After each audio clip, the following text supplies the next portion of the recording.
layanan kesehatan yang cepat dan tepat akan memberikan ketenangan dan solusi saat dibutuhkan.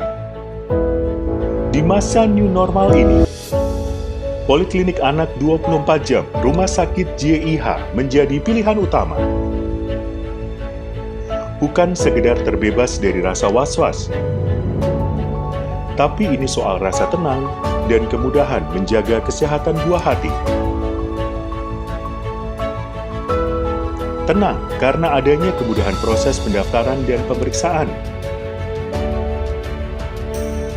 Bahkan di hari libur, layanan Poliklinik Anak 24 jam tetap melayani. Ditangani langsung oleh dokter spesialis anak yang kompeten dan profesional. Layanan vaksinasi pada malam hari pun dapat dilakukan. Kecepatan proses pembayaran dan pengambilan obat yang dimudahkan di satu tempat.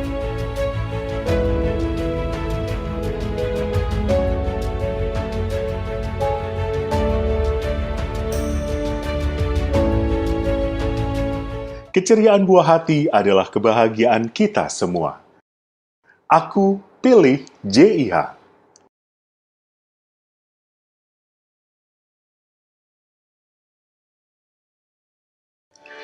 Selamat datang di adaptasi kebiasaan baru Rumah Sakit JIH.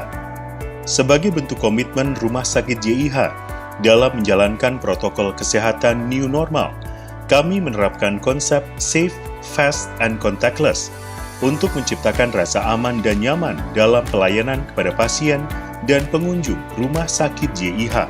Standar kebiasaan baru bagi pasien dan pengunjung dimulai dari pintu gerbang utama. Sebelum memasuki area Rumah Sakit JIH, petugas kami akan mengarahkan untuk mencuci tangan melalui automatic hand washing station di lobi utama.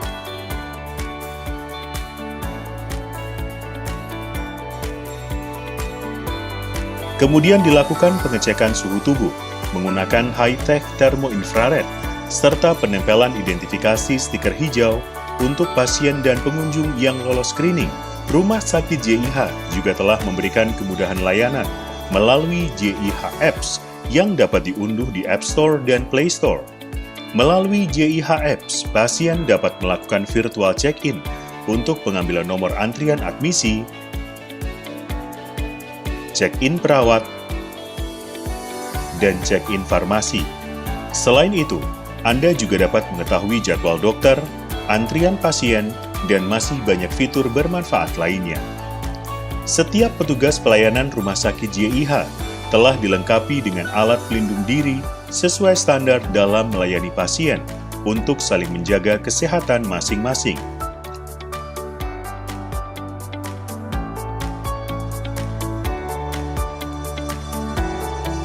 Selain itu, untuk transaksi pembayaran, Rumah Sakit JIH juga menyediakan pembayaran secara digital atau online demi mengurangi kontak fisik di rumah sakit.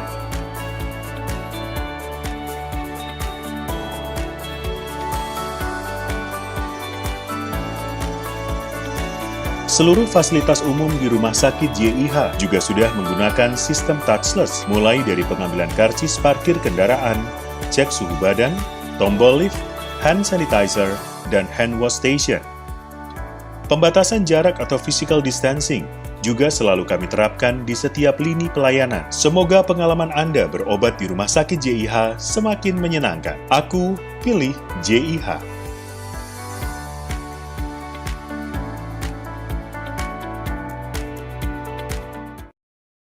Bayi suka rewel kalau kulitnya nggak nyaman. Makanya, aku pakai Pure BB Liquid Soap yang membersihkan sekaligus membantu merawat kulit bayi dari iritasi ringan atau gangguan kulit. Pure BB, Premium Care for your baby. Bayi bisa sangat rewel dan tidak nyaman akibat kulitnya yang sensitif.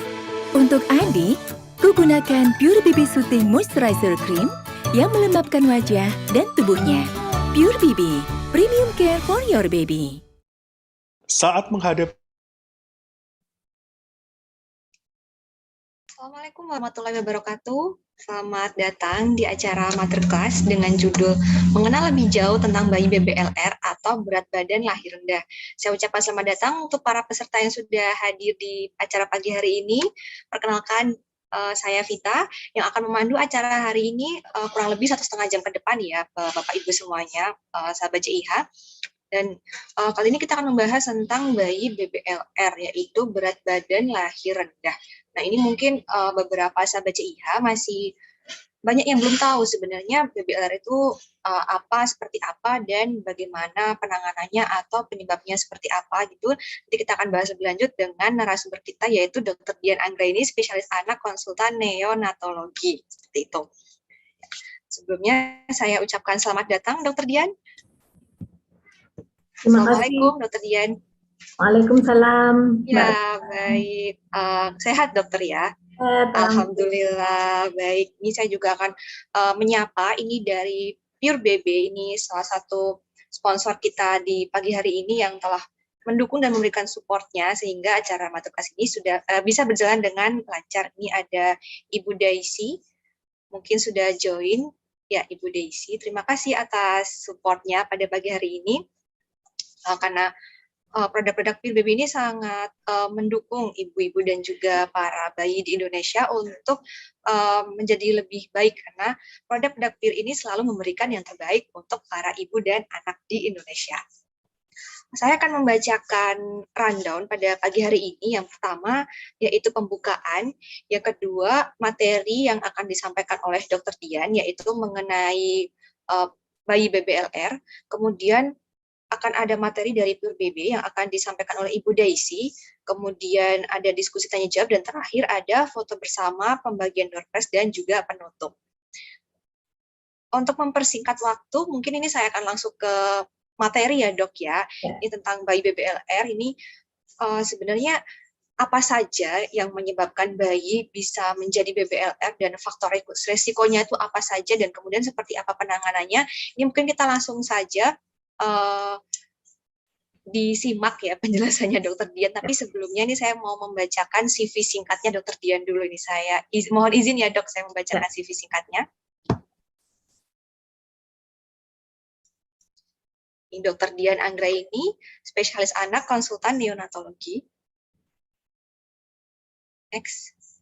Dr. Dian ini adalah spesialis anak konsultan neonatologi yang mampu menangani kasus kesehatan umum pada anak dan bayi, terutama yang lahir dengan resiko tinggi ya, seperti bayi prematur, bayi baru lahir dengan berat badan lahir rendah atau BBLR tadi, kelainan bawaan, gangguan pernafasan atau asfiksia, infeksi atau sepsis neonatorum, dan juga gangguan pencernaan, dan bayi yang membutuhkan kondisi dengan lahir dengan kondisi khusus yang membutuhkan perawatan, ya, salah satunya di NICU ya, atau Neonatal Intensive Care Units, dan juga pelayanan darurat dan berkelanjutan untuk bayi prematur dan bayi baru lahir dalam kondisi kritis. Nah, ini untuk data diri singkatnya ya, ini riwayat pendidikannya. Dr. Dian ini menyelesaikan pendidikan dokter di Universitas Gadjah Mada tahun 2001, kemudian melanjutkan di dokter spesialis anak di universitas yang sama, lulus tahun 2009, dan terakhir ini subspesialis neonatologi di universitas yang sama juga di tahun 2021. Beberapa pelatihan yang pernah diikuti diantaranya yaitu PICU NICU Update dan juga International Webinar Series in Neonatology. Untuk sahabat JIH yang ingin bertemu dengan Dr. Dian, ini bisa datang di jadwal prakteknya beliau di Rumah Sakit JIH pada hari Senin, Rabu, dan Jumat pukul 18 sampai pukul 21 ya, di Poli Anak di Poli Timur ya. Nanti bisa appointment dulu, bisa melalui JIH Apps atau bisa langsung datang ke Rumah Sakit JIH. Nah, itu tadi sih Dian ya, ini cukup menarik karena Dr. Dian ini sudah handal gitu ya, ibaratnya sudah ahli untuk menangani masalah-masalah bayi dengan BBLR dan dengan kondisi-kondisi khusus bayi yang lahir seperti itu. Ini kita bisa langsung masuk ke materi ya dok ya? Ya. Oke, baik. Silakan host bisa dibantu untuk materi PPT-nya Dr. Dian.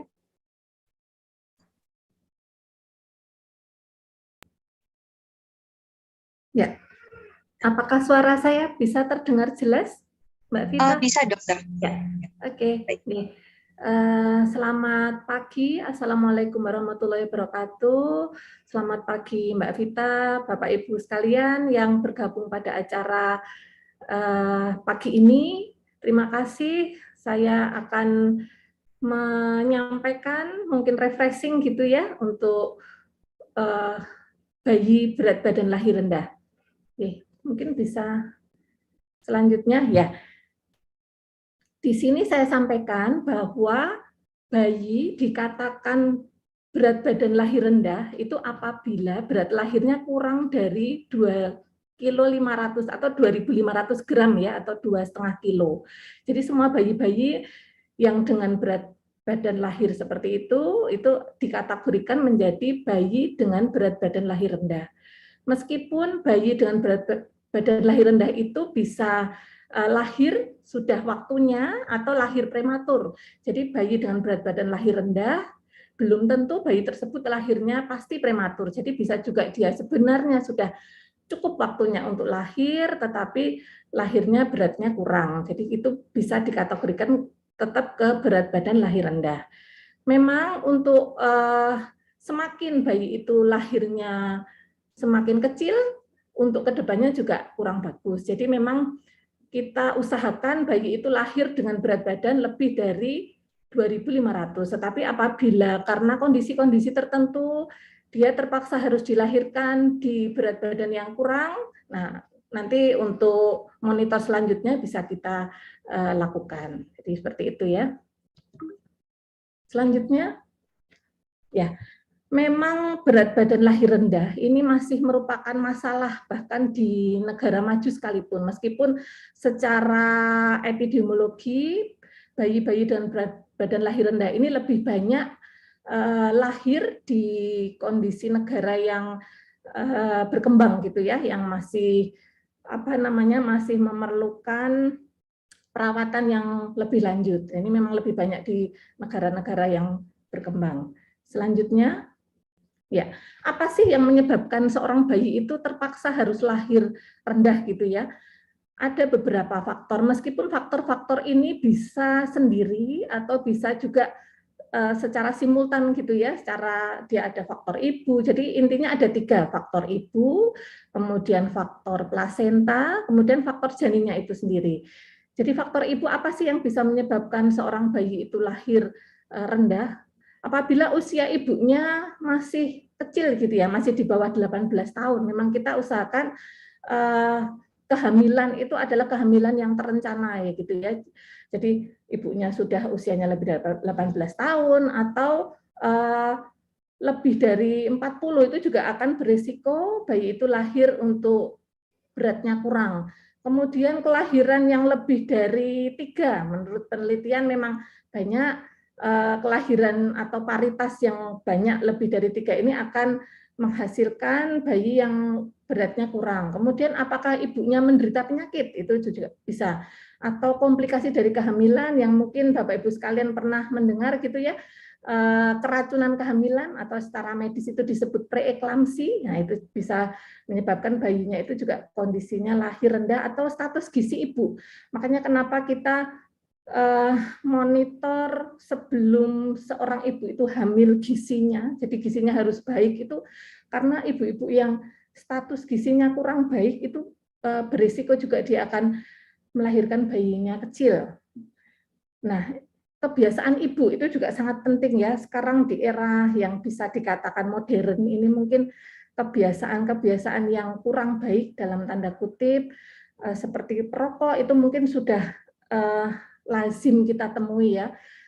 Perempuan itu merokok, nah itu akan berisiko juga dia akan melahirkan bayi-bayi yang kecil, kemudian penggunaan alkohol, bahkan obat-obatan yang tidak disarankan ya itu juga akan menyebabkan bayinya lahir tidak yang kita harapkan. Atau juga faktor plasenta, jadi memang mungkin ibunya tidak apa-apa, tetapi karena plasentanya itu kurang baik, jadi ada penyakit-penyakit tertentu yang ada di plasenta atau umur kehamilannya sudah melebihi dari yang seharusnya, itu faktor plasenta bisa menjadi peran untuk melahirkan bayi yang kecil, atau juga karena janinnya itu sendiri sebenarnya yang bermasalah. Jadi bayinya lahir kembar, itu juga meskipun lahir kembar tidak selalu, tapi namanya faktor resiko. Jadi bayi yang lahir yang lebih dari satu itu akan berisiko untuk lahirnya rendah. Kemudian kelainan kromosom. Jadi kelainan kromosom itu kelainan pada bayi itu sendiri yang memang mungkin tidak bisa kita prediksi. Lanjut. Ya. Di gambar ini mungkin kalau Bapak Ibu sekalian menyaksikan memang tampak ya, meskipun bayinya itu sama-sama kecil gitu ya. Tapi kalau bayinya itu umur kehamilannya sudah cukup, jadi yang dinamakan cukup bulan itu kalau sudah lebih dari 37 minggu.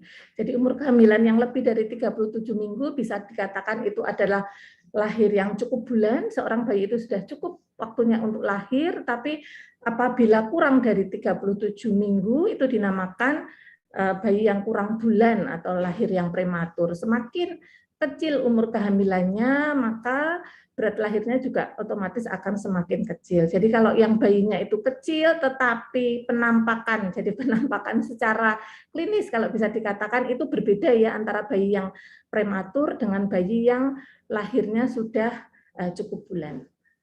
Lanjut. Ya, apa sih sebenarnya dampak gitu ya kalau kita bicara BBLR, bayi dengan berat lahir rendah akan berdampak ke jangka pendek atau jangka panjang. Jadi masalah-masalah itu yang harus kita waspadai. Jadi kenapa kita usahakan jangan sampai bayinya lahir dengan berat badan rendah, karena di beberapa penelitian yang banyak sekali bahkan di seluruh dunia itu jangkanya ada jangka pendek dan jangka panjang bahkan ya. Yang jangka pendek perawatannya mungkin memang lebih sulit ya. Untuk bayi yang prematur itu harus dirawat di ruangan khusus seperti di CIH kita punya NICU ya. Jadi neonatal intensive care unit, jadi ICU tapi khusus untuk bayi baru lahir. Nah, ini resikonya memang dia akan perawatan-perawatan lama untuk bayi berat badan lahir rendah, akan mudah terjadi infeksi, gangguan minum, kemudian infeksi-infeksi bisa infeksi secara umum atau sepsis itu yang dinamakan, atau infeksi di saluran pernafasan, infeksi di ususnya. Jadi memang karena bayi-bayi dengan prematur terutama ini untuk masalah imunitas atau kekebalan tubuhnya juga masih belum bagus, jadi dia akan berisiko untuk terjadinya berbagai macam infeksi. Kemudian kurang darah atau anemia itu juga bisa sering terjadi pada bayi-bayi dengan bayi prematur. Kemudian perdarahan pada otak itu juga kadang bisa terjadi. Makanya kenapa setelah bayi itu terpaksa harus dilahirkan prematur, berat badan lahir rendah, nanti harus kita monitor. Dan apa sih dampaknya di jangka panjang gitu ya? Kalau kita bicara jangka pendek tentu ada jangka panjangnya. Nah, dari literatur memang ditemukan bahkan sampai 20 kali ya terjadinya penyakit-penyakit yang terjadi secara kronis, jadi penyakit degeneratif seperti diabetes mellitus, kemudian hipertensi, itu kejadiannya lebih tinggi pada bayi-bayi yang lahir rendah. Lanjut. Ya, untuk jangka panjang yang lain memang bisa terjadi gangguan pendengaran, itu juga bisa terjadi pada bayi-bayi dengan lahir rendah, prematur, kemudian gangguan kejang ya, jadi epilepsi itu kemungkinan juga bisa terjadi pada bayi-bayi ini. Gangguan perkembangan seperti keterlambatan bicara, mungkin gangguan emosi itu juga kejadiannya jauh lebih tinggi pada bayi-bayi yang lahir rendah. Lanjut. Ya, kalau kita bicara tentang BBLR, terpaksanya dia harus lahir lebih awal ataupun memang dia sudah waktunya lahir tapi kecil. Nah, yang sangat penting adalah nutrisi atau minuman gitu ya, atau nutrisi bagi bayi-bayi tersebut. Apa sih sebenarnya nutrisi yang paling penting gitu ya pada bayi-bayi dengan berat badan lahir rendah? Lanjut.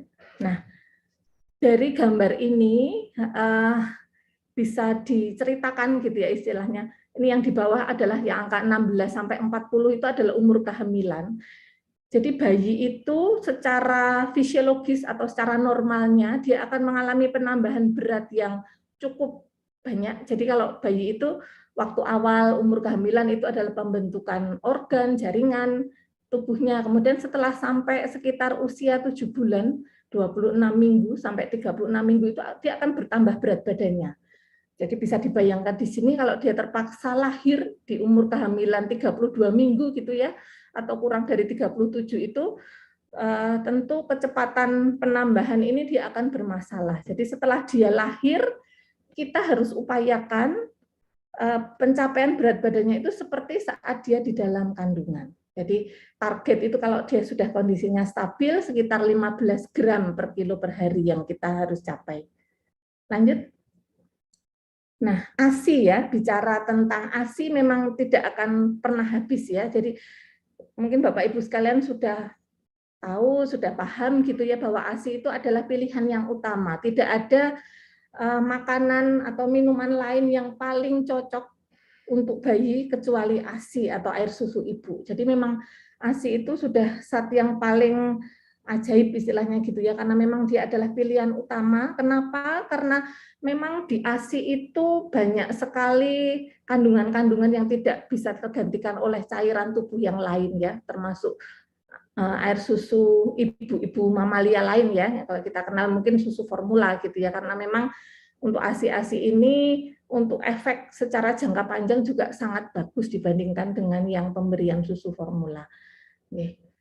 Pilihannya, jadi memang kendalanya kalau bayi itu lahir prematur karena refleks hisap. Jadi seorang bayi itu kenapa bisa nyusu sih gitu ya. Jadi itu sebenarnya dia punya refleks untuk menghisap, refleks untuk menelan, dan dia akan berkembang sesuai dengan waktu gitu ya. Kalau dia terpaksa lahir di umur kehamilan 32 minggu, bisa dibayangkan bahwa yang dia refleks-refleksnya juga masih belum ada. Meskipun ada cuman sedikit gitu ya. Jadi dia baru bisa baik itu setelah umur kehamilan di lebih dari 34 minggu. Jadi kalau terpaksa dia lahirnya prematur, kurang dari 34 minggu, maka pemberian ASI tetap bisa, tetapi dengan cara gitu ya, dengan metode. Jadi kita berikan ASI perah dengan melalui OGT. Jadi OGT itu suatu selang yang langsung masuk ke mulut ya, ke mulut, kemudian dia nanti akan langsung ke lambung, jadi tidak melalui proses dia harus menghisap atau menelan. Nah, nanti kalau sudah umur kehamilan kan kalau dia lahir di 32 minggu, misalnya nanti umur 2 minggu bayinya, itu berarti dia sudah 34 minggu, jadi mulai bisa kita latih gitu ya, latih untuk minum. Lanjut. Nah, kolostrum lah ini yang kadang dilupakan gitu ya, karena mungkin ibunya lahir sesar gitu ya, lahir sesar masih kesakitan, jadi untuk mengeluarkan ASI mungkin masih sulit. Nah ini kita punya cara. Jadi memang kalau pengeluaran ASI itu memang ada tekniknya ya. Kalau kita tidak paham istilahnya untuk mengeluarkan ASI, mungkin kadang ASInya nggak keluar ini dok, gitu ya.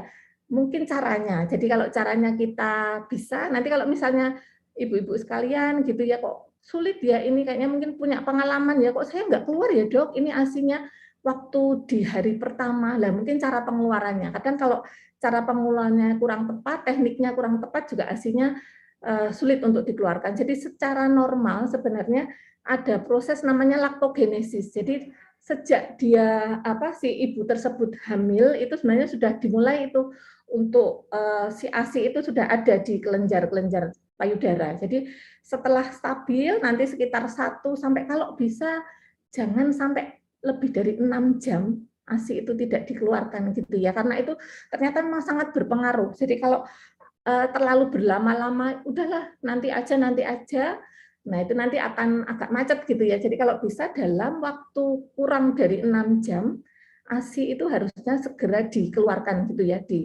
diekspresikan atau dikeluarkan. Itu nanti caranya nanti bisa menghubungi dari pihak rumah sakit. Mungkin ini kok saya nggak bisa ya merah ASI sendiri, nanti insya Allah kita ada tenaga-tenaga yang sudah bisa untuk mengeluarkan ASI-ASI pada ibu tersebut ya. Setelah dia dikeluarkan kan kolostrum itu jumlahnya juga tentu tidak akan banyak. Jadi kalau misalnya ASI saya kok baru dikit ya dok, padahal umurnya baru lahir 1 hari atau 2 hari, nggak apa-apa, itu malah normal. Jadi tidak ada yang kurang dari 3 hari ASInya yang sudah banjir banyak itu ya.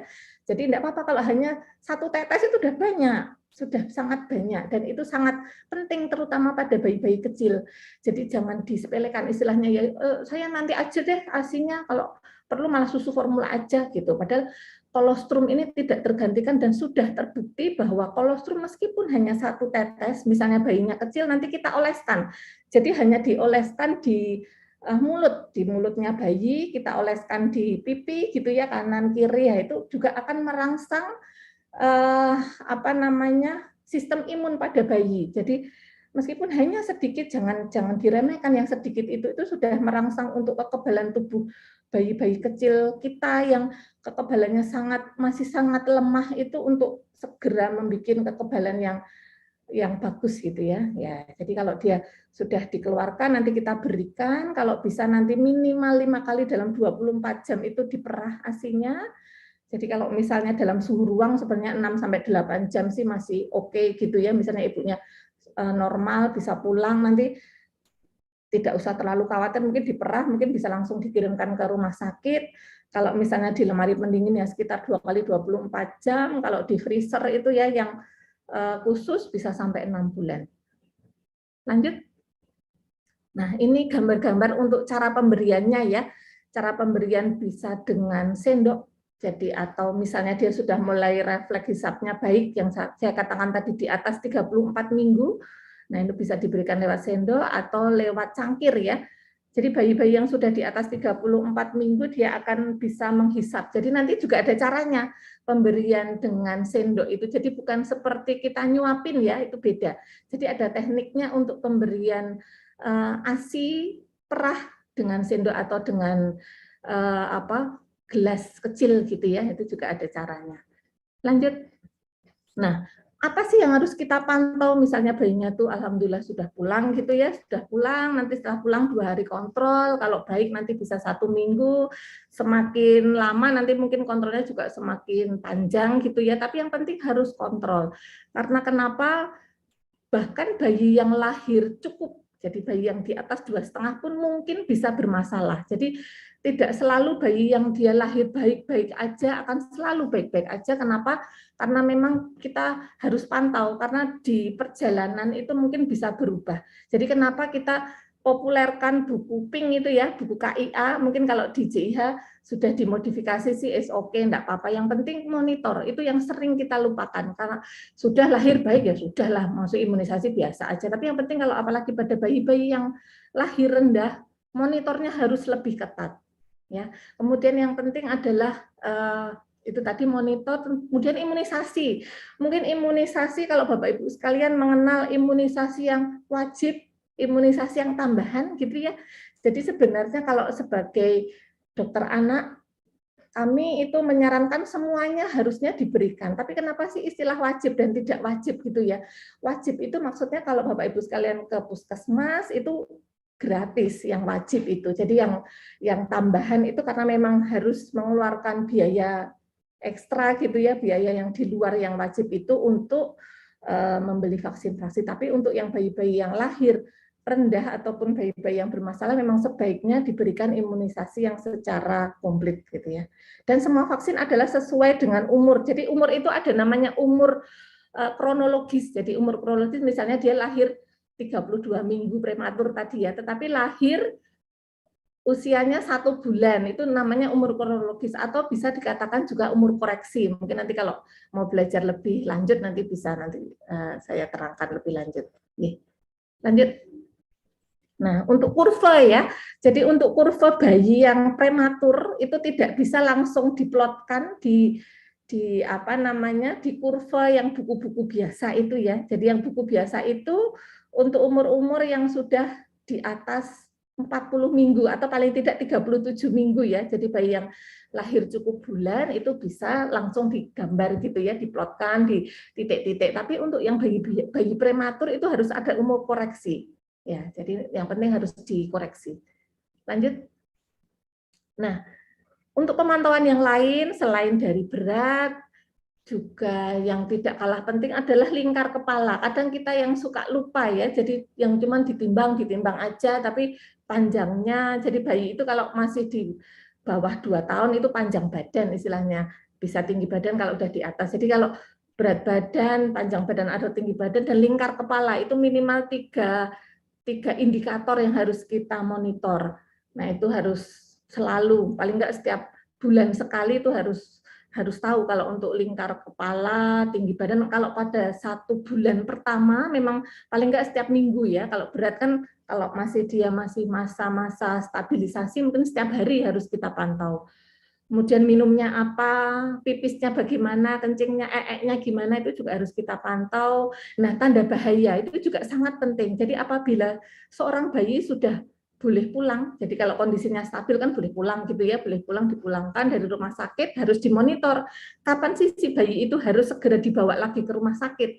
Itu harus waspada apabila dia gerak hanya jika dirangsang. Jadi kalau bayi itu normal, dia tidak dipegang pun dia juga akan bergerak aktif gitu ya, keempat kaki tangan kanan kiri itu harus bergerak normal semuanya. Tapi apabila dia lemas gitu ya, bergerak hanya jika dipegang, nah itu segera harus dibawa ke unit gawat darurat ya. Untuk di JIH alhamdulillah kita dokter anak 24 jam standby, jadi itu suatu prestasi yang sangat bagus ya. Jadi tidak hanya cukup dokter IGD mungkin ya, yang mungkin dokter anak yang lebih berpengalaman bisa 24 jam bisa melihat apabila memang bayi tersebut sakit gitu ya, karena bayi-bayi kecil memang dia berisiko untuk mudah sakit. Kemudian suhu juga sangat penting. Jadi nanti setelah pulang ke rumah juga harus dimonitor suhunya. Jadi tidak boleh terus ya udahlah cuman diraba aja, kayaknya anget. Justru yang bahaya itu kalau dingin, kalau bayi. Jadi kalau dingin itu atau hipotermi itu suhunya di bawah 36,5. Jadi apabila di bawah 36,5 malah harus kita takut, itu jangan hanya enggak panas kok bayinya, enggak apa-apa, enggak panas. Justru malah kalau bayi kecil resiko yang sangat berbahaya adalah bayi itu hipotermi. Bayi itu dingin karena itu bisa merupakan suatu kondisi yang berat, yang hipotermi itu. Dia bisa juga tiba-tiba karena hipotermi, bisa juga dia langsung tiba-tiba nggak nafas, terus berat badannya nggak naik, itu karena hipotermi. Untuk selanjutnya nanti mungkin ada terapinya gitu ya.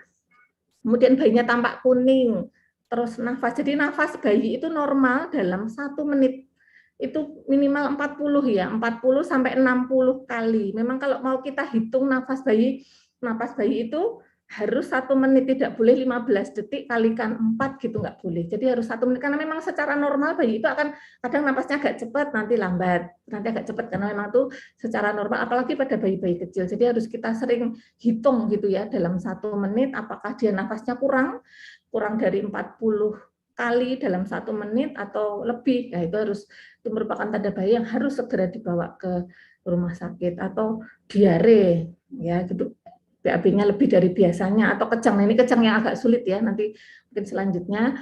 Kemudian tampak sakit. Lanjut. Ya, perawatan di rumah ya, untuk menjaga tadi yang saya bilang, suhunya kok dingin, apa sih yang harus dilakukan? Jadi untuk bayi-bayi kecil kita ada namanya PMK, atau perawatan metode kangguru. Mungkin sudah pernah mendengar ya. Jadi PMK atau KMC, atau itu namanya Kangaroo Mother Care, itu sangat bagus, itu sudah direkomendasikan di mana-mana di WHO ya. Jadi pada bayi-bayi yang di bawah 2.500, apalagi bayinya prematur, memang sebaiknya kita lakukan perawatan metode kangguru ideal. Jadi kita bicara ideal ya, idealnya adalah 24 jam. Jadi dan tidak hanya ibunya gitu ya, mungkin yang penting sehat. Ayahnya pun boleh, utinya, eyangnya itu juga boleh, asal sehat, yang penting sehat. Nanti caranya ada sendiri. Jadi perawatan metode kangguru itu tidak seperti menggendong bayi ya, beda. Nanti mungkin untuk pertemuan selanjutnya mungkin ya bisa diagendakan mungkin kalau untuk lebih jelas, karena ini ada metodenya tertentu ya. Ini menjaga kehangatan. Jadi dengan perawatan metode kangguru itu suhu bayi nanti akan menyesuaikan dengan suhu ibu. Itu sudah sangat amazing gitu ya istilahnya. Misalnya bayinya suhunya terlalu panas, nanti ibunya akan mengeluarkan keringat gitu ya, just bisa suhunya dingin. Jadi lebih bagus dari inkubator bahkan ya untuk perawatan metode kangguru untuk bayi-bayi yang sudah kondisinya stabil. Kemudian menyusu, jadi minum, kalau bayi-bayi kecil memang kita tidak bisa tiap 3 jam gitu ya, jadi paling enggak 2 jam sekali memang harus minum ya, harus minum, memang perawatannya harus ekstra untuk bayi-bayi yang lahir rendah ini. Terus kencing itu juga harus kita monitor, jadi kalau kencingnya itu sudah kita katakan bagus, itu paling enggak dalam 24 jam, itu minimal 6 kali ya, jadi 6 kali dalam 24 jam berarti dia sudah dikatakan bahwa terhidrasi atau cairannya sudah cukup. Kemudian mandi itu juga monggo bisa dengan air hangat, terus misalnya mau pakai diaper itu juga boleh saja, asal itu tadi jangan sampai pakai diaper terus terlena gitu ya, karena kan dia lebih anteng bayinya terus tidak dilihat-lihat. Jadi kalau diaper itu boleh tapi harus sering ditengok gitu ya, kalau ada BAB-nya itu harus diganti, tidak boleh kan tiap 3 jam, kan belum 3 jam ini baru sejam kok nggak apa-apa, enggak. Jadi kecuali kalau pipis ya, kencingnya mungkin 3 jam masih oke, tapi kalau ada BAB harus segera dibersihkan. Jadi memang harus sering dilihat gitu ya. Kemudian tali pusat juga tidak perlu yang dikasih apa-apa gitu ya, sudah dibiarkan kering saja kecuali ada kondisi tertentu. Lanjut. Ya, mungkin itu ya, nanti mungkin lebih banyak diskusi. Kalau pertemuan kali ini mungkin sudah ada beberapa pertanyaan ya, mungkin bisa Mbak Vita dibantu, saya dibantu untuk mungkin langsung aja ya daripada ngetik agak lama, jadi mungkin nanti yang ada di chatbox nanti langsung aja nanti bisa disampaikan. Baik dok, ini kita ada pemaparan materi dulu dari Pure BB ini. Ya. Setelah itu baru kita tanya jawab gitu ya dok ya. Oke, Mbak Vita. Untuk sahabat JIH ini jangan kemana-mana dulu. Ini kita akan mendengarkan pemaparan materi dari Pure BB oleh Ibu Daisy. Selamat pagi Ibu Daisy. Apakah sudah bergabung?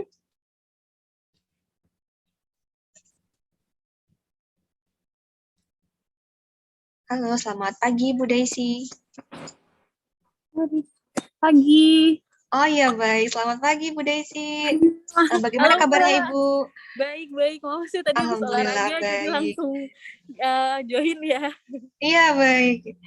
Mbak, oke, ini kita langsung saja ya Bu ya. Kita pemaparan materi produknya Pure BB bisa dimulai ya Bu ya. Iya, silakan Mbak.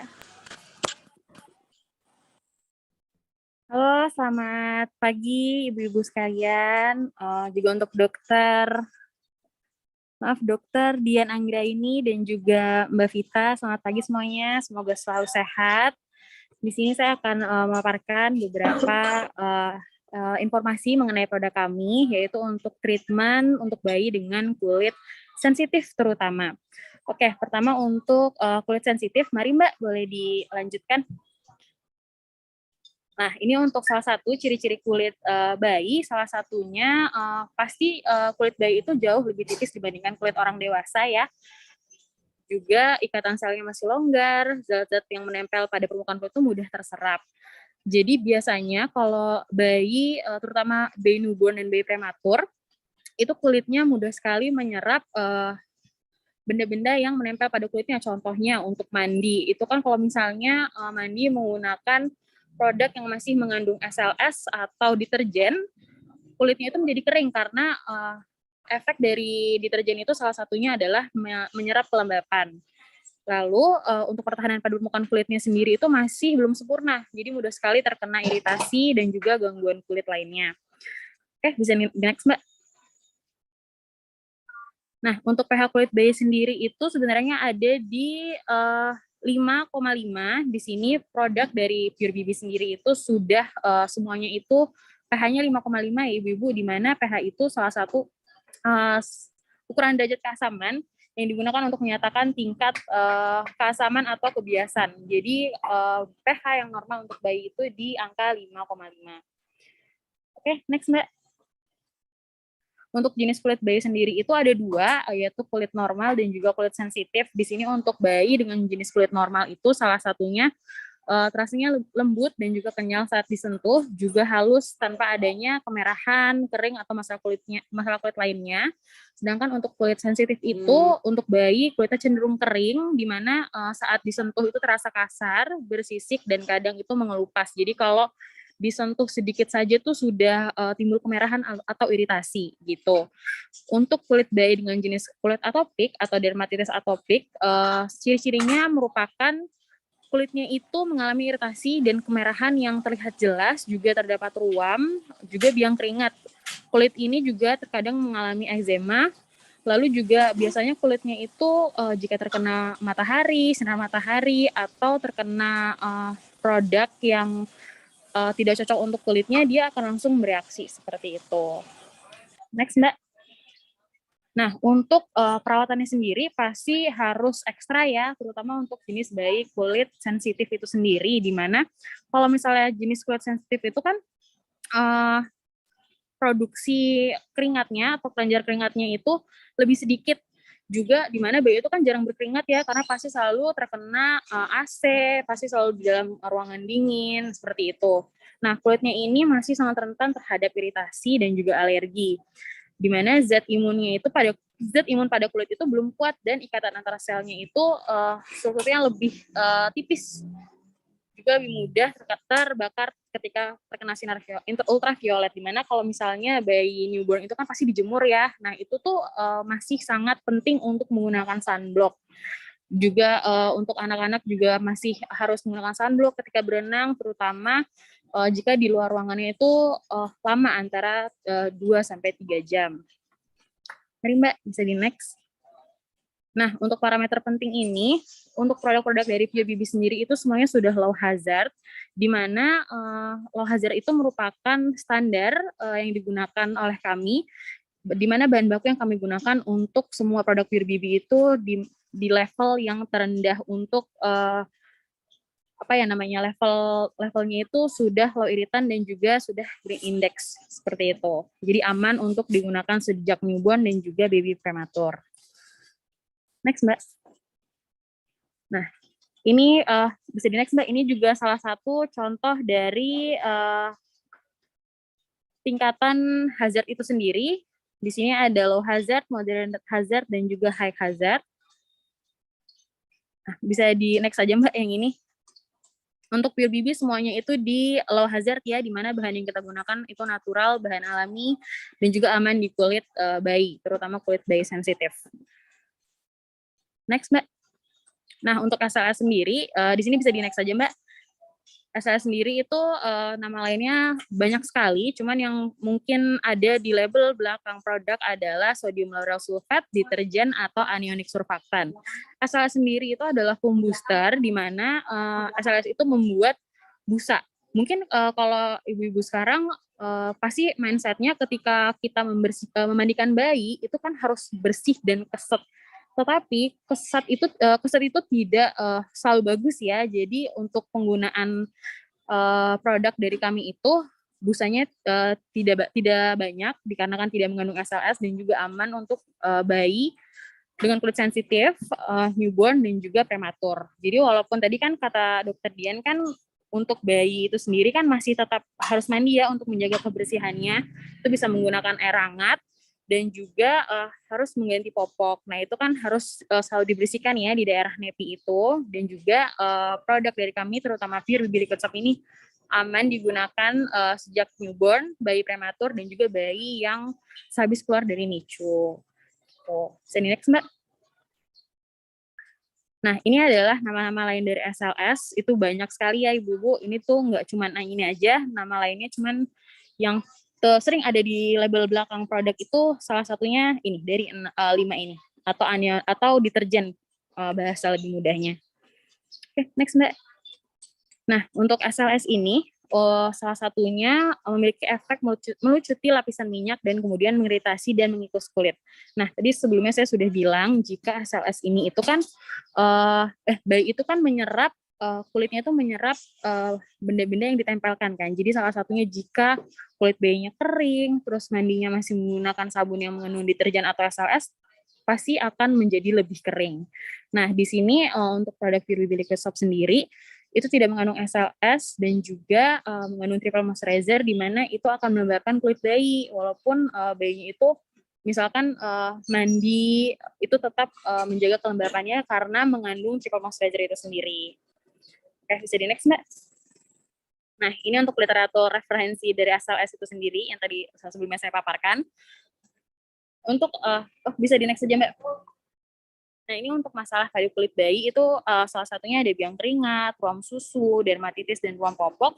Tadi Dokter Dian sempat membahas tentang bayi ini ya Dok ASI, untuk minum ASI. Nah, di sini kan ada ruam susu. Kadang kan bayi itu kan setelah minum ASI susu dari ibunya itu kan menempel di bagian pipi ya. Nah, di situ harus segera dibersihkan. Itu bisa menggunakan tisu basah atau sekiranya nanti sehabis babynya mandi, itu bisa menggunakan produk dari Pure BB Soothing Cream. Itu aman untuk dipakai ke seluruh tubuh dan juga wajah bayi. Bisa di next, Mbak? Nah, ini untuk ibu-ibu untuk selalu bijak dalam memilih produk. Kadang kan mungkin kita pengen cepet nih lagi di drugstore atau lagi belanja di supermarket. Itu kan kadang kan kita mau ambil produk itu kan main ambil-ambil aja. Nah, itu sebenarnya lebih baik kita membaca dulu komposisi yang berada di belakang produknya. Nah, make sure untuk tidak mengandung SLS atau sodium lauryl sulfate tadi untuk membeli produk baby. Dan juga jangan dihitung, pasti kan ya kadang kita mikir murah, terus quantity banyak, cuman pasti ada alasannya kenapa produk itu murah gitu kan. Jadi bijaknya itu memilih produk, salah satunya adalah selalu mengecek label, komposisi dari produk di label belakang, juga pastikan kalau misalnya selalu berikan yang terbaik untuk baby. Gitu. So the next, Mbak. Nah, ini juga bahaya yang terjadi jika moms memilih produk yang salah. Penggunaan produk sabun mandi yang mengandung SLS itu salah satu akibatnya menjadikan kulit bayi itu lebih kering, lalu munculnya iritasi, kulit merah meradang, munculnya ruam, bahkan dalam pemakaian jangka panjang dapat mengakibatkan kanker. Salah satu mungkin yang saya rasakan saat dulu masih belum mengerti ya mengenai SLS ini adalah mungkin ketika ibu melihat mata, karena kan mata kita kan tidak jernih ya. Di situ kan kita kan pakai facial wash mengandung SLS, terus sampo mengandung SLS, sabun mengandung SLS. Ternyata itu menyerap ke kulitnya tuh jangka panjang saat nanti kita dewasa, saat kita tua, itu tuh baru terasa efek dari SLS itu salah satunya mungkin bisa dilihat dari kejernihan mata ya. Kan kadang ada orang yang matanya tuh tidak sejernih putih gitu loh. Jadi salah satu efek dari SLS itu gitu. Bisa di next, Mbak. Nah, ini untuk produk dari Pure BB untuk treatment terus bayi untuk kulit sensitif to atopik. Bisa di next, Mbak. Nah, ini di sini kita ada Pure BB Liquid Soap. Pure BB Liquid Soap ini adalah sabun cair yang dapat digunakan untuk penyembuhan dan juga perawatan pada kulit bayi yang terkena iritasi atau gangguan kulit. Dengan formulasi no edit SLS, cocok untuk kulit sensitif to atopik dan bisa digunakan sejak bayi newborn dan juga prematur. Bisa next, Mbak. Nah, ini ada 4 kandungan utama, yaitu ada Avena sativa. Untuk kandungan dari Avena sativa ini berfungsi untuk menyejukkan dan menenangkan permukaan kulit dari rasa gatal dan perih, serta dapat memberikan kelembapan pada kulit. Jadi kalau misalnya ketika baby-nya itu kan kadang bayi itu kan waktu newborn kan kulitnya suka kemerahan ya, ibu-ibu. Di sini si Avena sativa ini fungsinya dapat menenangkan dan juga menyamarkan kemerahan pada kulit bayi itu sendiri. Juga ada ekstra chamomile yang sering direkomendasikan untuk perawatan penyakit kulit seperti inflamasi, peradangan, luka, gatal pada kulit. Juga ada pantenol. Dan pantenol ini berfungsi untuk melembabkan kulit dan menstimulasi regenerasi sel kulit. Jadi ketika mungkin baby newborn itu suka kulitnya terkelupas, suka kelupas kecil-kecil seperti itu. Nah, di sini pantenol itu berfungsi untuk meregenerasi sel kulit itu untuk membaik dan juga menyembuhkan kering-kering pada kulit bayi. Juga ada allantoin. Di sini allantoin berfungsi untuk mengatasi kemerahan akibat iritasi pada kulit bayi. Di sini jadi fungsi dari Avena sativa dan allantoin ini hampir sama, yaitu untuk menenangkan dan menyamarkan kemerahan pada kulit bayi. Dan next, Mbak. Nah, salah satu unique selling point dari Pure BB Liquid Soap ini, salah satunya pasti no edit SLS, di mana tidak mengandung sodium lauryl sulfate atau anionic surfactant, atau yang biasa dikenal sebagai deterjen. Lalu sudah low hazard, di mana tingkat keamanan tertinggi dengan resiko terendah, diproduksi perusahaan farmasi.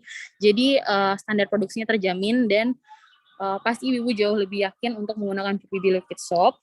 Juga sudah dermatologically approved, sudah teruji klinis, lembut di mata, pH-nya sudah 5,5, di mana kadar keasaman kulit bayi itu di angka 5,5, juga tidak mengandung paraben atau pengawet yang bisa menyebabkan iritasi, juga mengandung provitamin B5. Jadi next, Mbak. Nah, ini untuk Pure BB Soothing Cream.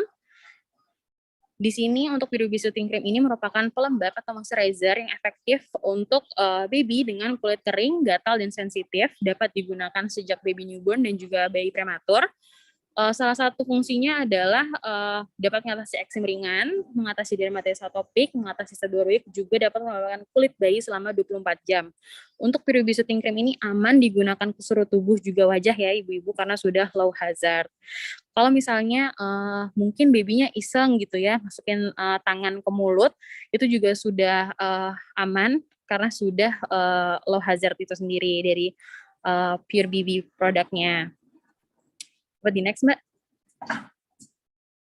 Ini untuk Pure BB Soothing Cream, beberapa ingredients-nya ada oat kernel. Untuk oat kernel sendiri itu fungsinya untuk pencegahan dan menghilangkan rasa gatal pada kulit bayi. Juga ada sunflower seed oil sebagai pelembab, juga membantu regenerasi kulit. Juga ada olive leaf yang dapat mengatasi, yang dapat berfungsi sebagai anti-inflamasi, anti jamur, dan antibakteri. Di sini untuk Pure BB Soothing Cream ini juga sudah natural, bahan-bahan yang digunakan juga low hazard, pH-nya juga sudah sesuai dengan keasaman kulit bayi, yaitu pH 5,5. Dapat di next, Mbak. Nah, ini untuk Pure BB Skincare Series. Di sini kita ada bahan baku yang kita gunakan itu mengacu pada standar internasional, yaitu European Pharmaceutical, United States Pharmaceutical, non-toxic ingredient, dan juga sudah low hazard untuk level itu sendiri. Juga Pure BB Soothing Cream ini sudah teruji klinis hypoallergenic approved. Dapat di next, Mbak. Nah, ini untuk treatment untuk kulit bayi yang normal to sensitive. Di sini kita ada Pure BB Wash. Di sini untuk Pure BB Wash pasti semua produknya Pure BB itu tidak mengandung SLS ya ibu-ibu. Itu no added SLS. Dapat digunakan juga sejak bayi newborn. Untuk kulitnya dengan jenis kulit yang normal, cenderung sensitif, dan untuk mencegah masalah kulit. Di sini kita ada 2 variasi, yaitu ada varian Freshy dan juga varian Fruity. Di next, Mbak. Nah, untuk kandungan yang terdapat pada Pure BB Wash itu sendiri, itu ada aloe vera, di mana fungsinya sudah pasti tahu ibu-ibu untuk melembabkan kulit, dan juga sebagai antibakteri. Lalu juga ada chamomile extract yang dapat digunakan untuk pelembab dan juga memperlambat penuaan kulit. Juga ada sunflower seed oil yang berfungsi untuk menjaga kelembapan kulit dan mencegah infeksi kulit. Juga mengandung provitamin B5 atau panthenol, di mana fungsinya itu menjaga kelembapan kulit dan sangat cocok digunakan untuk iklim tropis seperti Indonesia. Juga mencegah kulit kering akibat sinar ultraviolet, juga mencegah iritasi pada kulit. Nah, untuk unique selling point dari Pure BB Wash ini sendiri, pertama, tidak mengandung SLS atau sodium lauryl sulfate atau deterjen, juga sudah low hazard, hypoallergenic approved, lembut di mata, hanya sudah 5,5, no paraben, tidak mengandung pengawet yang bisa menyebabkan iritasi, juga mengandung provitamin B5 atau panthenol tadi.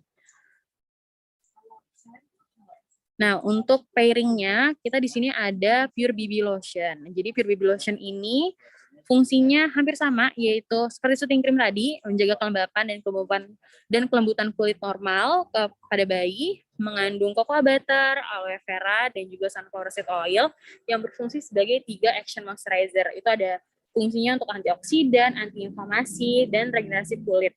Di sini Pure BB Lotion tidak mengandung alkohol, dengan levelnya sudah low hazard, bisa digunakan seluruh tubuh termasuk wajah, dan biasanya Pure BB Lotion ini karena teksturnya itu lebih cair dibandingkan Pure BB Soothing Cream, Pure BB Lotion ini kadang dapat digunakan sebagai pijat bayi. Jadi ini enak banget saat bayinya dipijat, bisa pakai Pure BB Lotion ini. Tuh, di next, Mbak. Nah, ini tadi saya bilang untuk relaxing baby skin, teksturnya itu dapat digunakan untuk pijat bayi karena teksturnya itu lebih cair dibandingkan Pure BB Soothing Cream. Tuh. Nah, ini untuk treatment untuk semua jenis kulit bayi. Di sini Pure BB terdapat beberapa produk yang dapat ibu gunakan. Bisa di next, Mbak. Nah, ini untuk diaper cream. Tadi sebelumnya Dr. Dian juga sudah bilang untuk dapat mengganti popok bayi 3-4 jam sekali. Ini tuh sebelum mengganti popoknya, pasti kan dibersihkan dulu di area napinya. Lalu bisa menggunakan Pure BB diaper cream ini sendiri. Nah, kenapa sih ruam popok itu bisa terjadi? Dikarenakan gesekan kulit dengan popok, kurangnya kebersihan di area tertutup. Karena kan terkadang kan kita kan kurang ngeh ya, kadang harus ganti popok itu berapa lama gitu. Jadi karena kelamaan itu bisa salah satu pemicu dari ruam popok. Contohnya terlambat mengganti popok dan juga terlambat membersihkan area nepi. Jangan sampai hal itu terjadi, ibu-ibu. Jadi sebelum itu cegahnya menggunakan PBB diaper cream. Jadi walaupun dibersihkan menggunakan tisu basah gitu, misalnya lagi di luar itu dikeringkan lagi. Nah sebelum pakaian popok itu bisa dioleskan si PBB diaper cream ini. Coba di next Mbak. Nah untuk kandungan di Pure BB Diaper Cream ini kita ada castor oil yaitu sebagai pelunas alami, dapat digunakan untuk mengatasi dan mencegah lecet. Juga di lipatan nepi ini untuk lecet di lipatan nepi untuk dewasa, lipatan paha, dan lecet di punggung. Juga ada zinc oxide 3%, itu sebagai antibakteri dan juga sebagai pencegah ruam dan iritasi. Dan satu lagi ada sunflower seed oil, yaitu sebagai pelembab dan juga dapat membantu regenerasi kulit. Coba di next, Mbak. Nah, ini kita ada Pure BB Sunblock. Pure BB Sunblock ini mengandung zinc oxide, micronized particle, juga no paraben, no PABA atau para aminobenzoic acid, dan juga no alkohol, tidak mengandung parfum, no paraben, dan juga no artificial coloring. SPF sudah 25, natural moisturizer, mengandung natural moisturizer apricot kernel oil, dan juga vitamin E. Nah, Pure BB Sunblock ini merupakan sunblock pertama yang bisa dipakai sejak bayi baru lahir. Jadi kalau misalnya ibu yang punya newborn saat dijemur, sebelum dijemur itu dapat dioleskan Pure BB Sunblock. Jadi tidak merusak kulit bayi saat dijemur. Kadang kan mungkin suka lupa ya untuk ibu tuh menjemur bayi tapi hanya dipersiapkan kacamata penutupnya tapi tidak menggunakan sunblock. Nah, Pure BB Sunblock ini bisa digunakan sejak bayi baru lahir dan aman tentunya. Seperti next, Mbak. Nah, untuk Pure BB Sunblock ini menggunakan zinc oxide microparticle yang bisa melindungi kulit dari buruknya sinar UVA dan UVB, mengandung SPF 25 yang direkomendasikan paling aman untuk bayi. Nah, sekian presentasi dari saya. Semoga dapat membantu ibu-ibu dalam memilih produk, terutama produk Pure BB ini aman semuanya digunakan sejak newborn. Untuk bayi kulit sensitif kita punya treatmentnya, tadi ada Pure BB Liquid Soap dan Pure BB Soothing Cream. Juga untuk bayi dengan kulit normal atau sensitif, kita di sini ada varian dari Pure BB Wash dan Pure BB Lotion. Untuk ibu-ibu yang masih bayinya menggunakan popok, kita ada Pure BB Diaper Cream. Untuk Pure BB Sunblock ini bisa digunakan dari bayi baru lahir untuk berjemur, dan untuk anak-anak pun biasanya sebelum berenang juga bisa menggunakan Pure BB Sunblock.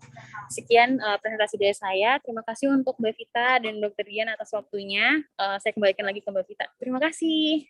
Ya, baik. Terima kasih juga Ibu Desi atas penjelasannya tadi cukup lengkap ya Ibu-Ibu sahabat CIH semuanya untuk produk-produk yang bisa digunakan untuk bayi prematur atau bayi baru lahir atau bayi yang berkulit sensitif ataupun normal seperti itu. Dan untuk produk-produknya bisa dibeli di apotek, secara online juga bisa, atau di open booth yang biasa dibuka di Rumah Sakit CIH setiap minggu kedua di setiap bulannya, seperti itu.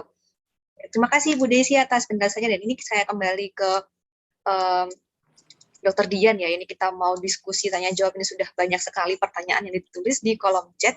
Ini langsung saya bacakan ya Dok ya. Untuk pertanyaan pertama ini dari Ibu Tania Dulestari dari Bogor. Ini pertanyaannya, jika ibu hamil mengalami terjadinya kek dan anak pertama yang lahir itu pun mengalami BBLR, apakah jika kita hamil anak kedua nanti akan mengalami BBLR juga atau ada dampak yang lainnya, Dok?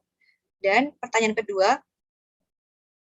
apakah benar jika bayi mengalami BBLR harus sering didekap dengan metode kanguru oleh orang tuanya? Silahkan Dr. Dian bisa langsung menjawab. Terima kasih Bu Tania ya, terima kasih atas pertanyaannya. Pertanyaannya bagus. Jadi yang pertama, apabila ibu mengalami KEK ya, jadi ibunya mengalami malnutrisi, jadi kekurangan energi kalori. Jadi memang berisiko terhadap kelahiran bayi kecil, jadi atau berat badan lahir rendah. Apabila ibu tersebut nanti hamil lagi, kemungkinan memang ada. Jadi memang kalau dibandingkan dengan apabila ibunya tidak mengalami KEK sebelumnya atau tidak melahirkan bayi kecil sebelumnya, memang resikonya akan lebih tinggi pada ibu ini. Jadi apabila akan hamil anak yang kedua, memang harus direncanakan dengan baik. Jadi diusahakan agar gizinya sudah ke gizi yang cukup, kemudian kontrolnya paling tidak harus pernah kontrol ke dokter spesialis kandungan ya. Jadi mungkin nanti beliau akan USG, jadi di trimester-trimester yang sudah ditentukan, jadi akan memonitor apakah kemungkinan bayi yang akan dilahirkan nanti akan mengalami BBLR atau tidak. Itu ya yang pertama. Kemudian yang kedua adalah bayi BBLR itu apakah harus selalu didekap atau PMK tadi ya, yang sudah saya singgung perawatan metode kangguru. Jadi memang untuk perawatan metode kangguru itu ada kriterianya. Jadi apabila dia bayinya kurang dari 2.500, kemudian bayinya masih bisa dilakukan metode kangguru itu tadi memang sebaiknya dilakukan. Jadi bukan didekap ya, tidak hanya didekap saja. Jadi perawatan metode kangguru itu ada metodenya. Jadi baik ibu maupun bayi itu tidak memakai baju, kemudian posisinya juga tertentu. Jadi posisinya tidak boleh yang seperti menggendong itu ya horizontal. Jadi posisinya harus vertikal. Jadi di antara dua payudara ibu posisinya vertikal. Karena kenapa harus vertikal? Karena bayi-bayi itu cenderung dia nafasnya kan tidak stabil ya. Jadi kalau bayinya nanti pas sebenarnya bisa dengan minum ya, dengan minum mungkin kalau posisinya dia agak horizontal mungkin takutnya kesedak memang ya, jadi posisinya memang harus tertentu, jadi di antara dua payudara, kemudian itu tadi didekatkan kontak kulit, sebenarnya kontak kulit ke kulit, jadi kontak kulit ke kulit, jadi tidak kok bayinya pakai baju, ibunya pakai baju terus baru didekap gitu ya. Nanti ada khusus, jadi perawatan metode kangguru. Memang sebaiknya dilakukan itu sampai berat bayinya lebih dari 2.500 atau mungkin belum sampai 2.500 tapi bayinya tidak nyaman gitu ya. Ada yang bayinya 2.300 atau 2.400 gitu ya, tapi bayinya sudah nggak mau tuh di KMC, dia sudah nggak nyaman karena udah kepanasan, mungkin karena dia sudah suhunya sudah menyesuaikan, sudah baik. Jadi intinya untuk KMC itu agar tidak hipotermi atau tidak dingin. Jadi kalau memang suhu bayinya, dia pasti kalau sudah nggak mau tuh bayinya akan gelisah gitu ya. Kalau udah KMC dia akan nangis-nangis, terus udah gerak-geraknya udah nggak nyaman lah, pokoknya itu ya. Mungkin tidak selalu harus dilakukan perawatan metode kangguru. Mungkin itu, ya. Makasih. Ya. Baik, ini pertanyaan selanjutnya ya dok ya. Ini dari Ibu Winda di Jogja. Pertanyaannya, dok, apakah bayi yang lahir BBLR sekaligus prematur harus mengejar garis hijau yang ada di buku KIA untuk bisa dikatakan catch up? Ya. Silakan dokter. Ya. Dari Ibu Winda ya, terima kasih atas pertanyaannya. Jadi kalau bayinya itu lahir prematur, itu bisa diplotkan ke buku KIA atau buku PINK itu ya, itu pada saat umur kehamilannya sudah 40 minggu. Jadi tidak boleh buru-buru karena memang ada mungkin tenaga kesehatan yang kurang paham, jadi begitu lahir, dia lahirnya prematur, masih 8 bulan, langsung diplotkan ke buku yang pink lah, dia akan terus di bawah garis merah terus. Jadi pokoknya kalau diplotkan di itu nanti setelah umur koreksi di 40 minggu, jadi dia misalnya lahir yang saya sampaikan ya, misalnya gampangannya aja lah 32 minggu. Jadi pokoknya umur kehamilan berapapun, misalnya 35 minggu ya dikurangi 40, jadi kan sekitar 5 minggu ya. Jadi nanti diplotkan kalau sudah umurnya sudah 1 bulan lebih, 1 bulan lebih 1 minggu baru digambar diplotkan di buku yang pink itu. Tapi misalnya masih umurnya kurang dari itu, terus gimana dok monitornya? Ada monitor pakai grafik Venton namanya. Jadi kita pakai grafik Venton itu memang harus ke dokter anak ya. Jadi nanti ke dokter anak, nanti konsultasi ke beliau, apakah memang ini beratnya sudah cukup, karena menurut pengalaman untuk bayi-bayi yang kecil, bayi-bayi BBLR memang agak sulit. Bukannya tidak mampu bayi-bayi itu, tapi memang harus lebih greteh atau lebih sering gitu ya, lebih sering untuk dia dimonitor karena akan resiko untuk jatuh ke beratnya kurang itu akan sangat tinggi. Jadi jangan sampai kita biarkan, kan kecil, berarti harus kecil terus, nggak apa-apa dok, kan masih normal. Enggak, jadi dia memang harus catch up, seperti yang mungkin sudah tahu ya Bu Indah, jadi memang harus catch up, harus paling tidak memang harus kalau sudah 40 minggu yang saya sampaikan tadi, dia harusnya dihijau memang. Kalau memang sulit ya, ada mungkin tertentu, mungkin bayi tersebut mungkin bisa diberikan makanan pendamping ASI sebelum waktunya, mungkin gitu. Kalau kita sarankan memang 6 bulan ya, 6 bulan dia sudah diberikan MPASI umur kronologis. Jadi misalnya bayinya itu lahir sudah terlalu awal, tetap harus kita hitung umur 6 bulan. 6 bulan nanti mungkin bisa dikonsultasikan apakah dia bisa diberikan tidak hanya ASI tapi dengan pendamping ataupun mungkin dengan ditambah susu formula, karena tidak menutup kemungkinan istilahnya bayi tersebut tidak cukup hanya ASI. Jadi memang kita harus minded ASI ya, harus ASI yang utama, tetapi ada tetapinya, jangan terlalu istilahnya harus ASI, pokoknya saya nggak mau kalau nggak ASI, harus ASI aja. Nah, itu malah kasihan kalau memang, jadi penggunaan susu formula itu atas indikasi medis. Jadi kalau memang dokternya menyarankan, lo Bu ini harus ditambah, ya harus istilahnya manut gitu ya, jangan egois istilahnya, saya pokoknya maunya ASI eksklusif nih si bayinya, karena ASI kan yang paling terbaik gitu ya. Memang itu terutama pada bayi-bayi yang lahir cukup ya, untuk bayi-bayi yang BBLR, bayi yang bermasalah mungkin ada pertimbangan tertentu. Jadi kalau memang atas indikasi dokter perlu ditambahkan mungkin yang lain selain ASI, ya memang itu sudah indikasi.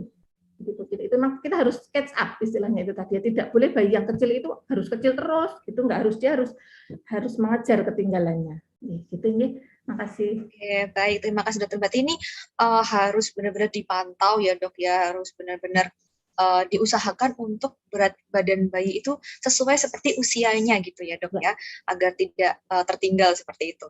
Ini saya masuk ke pertanyaan selanjutnya, ini dari Bapak Hermawan Sudarsono. Pertanyaannya, dokter, apakah bayi yang lahir dengan berat badan rendah akibat dari ibunya yang menderita penyakit bawaan atau penyerta seperti darah tinggi atau diabetes, apakah obat penurun tekanan darah bisa menyebabkan berat badan bayi lahir menjadi rendah? Ya.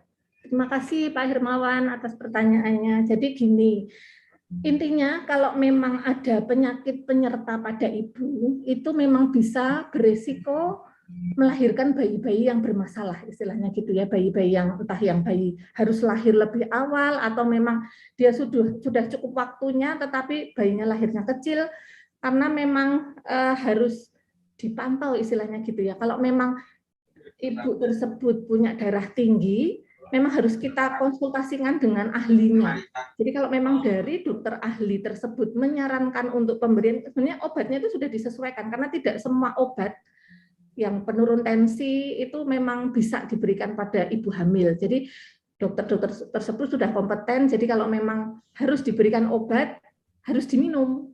Jadi sebenarnya penyebabnya bukan karena obatnya, jadi karena takut dia, takutnya nanti obatnya ini pengaruh ke bayinya, nanti bayinya jadi gimana-gimana, malah justru sebaliknya, kalau obat dikonsumsi sendiri, nah itu mungkin malah jadi bermasalah karena tidak tepat. Tapi kalau sudah konsultasi ke dokter penyakit dalam mungkin ya, ke dokter kandungan, memang harus minum obat tersebut, memang seharusnya diminum, karena yang menjadi masalah justru malah kalau tidak terkontrol.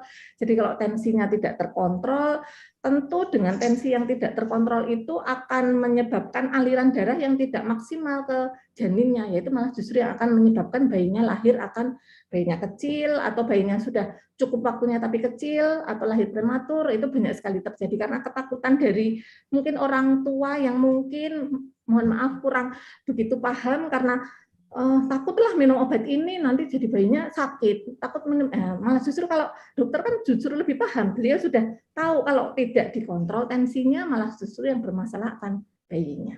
Begitu nggih? Ya, terima kasih. Oke, baik dok, ini saya lanjut ke pertanyaan berikutnya ya dok ya. Ini ada pertanyaan dari Ibu Sinta. Dok, izin bertanya, 2021 saya melahirkan bayi kembar di usia kandungan 35 minggu 6 hari dengan BB masing-masing 1,4 dan 1,7.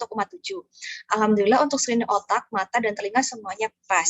Sejauh ini konsumsi ASI dan sufor, yang ingin saya tanyakan, apakah masih harus menggunakan sufor khusus untuk bayi prematur, dan bagaimana cara memilih sufor yang tepat untuk bayi prematur dan BBLR? Ya, terima kasih Bu Sita, selamat ya. Lahir kembar, alhamdulillah sehat ya. Mungkin tidak diinformasikan ya bayinya usia berapa sekarang, karena Ya, memang ini tricky ya. tidak diinfokan ya dok? Ya, tidak diinfokan, tricky. Memang untuk bayi-bayi yang kembar, alhamdulillah tadi sudah di screening hasilnya normal semua, alhamdulillah baik, BBLR kurang bulan tetapi baik. Jadi memang harus kita monitor.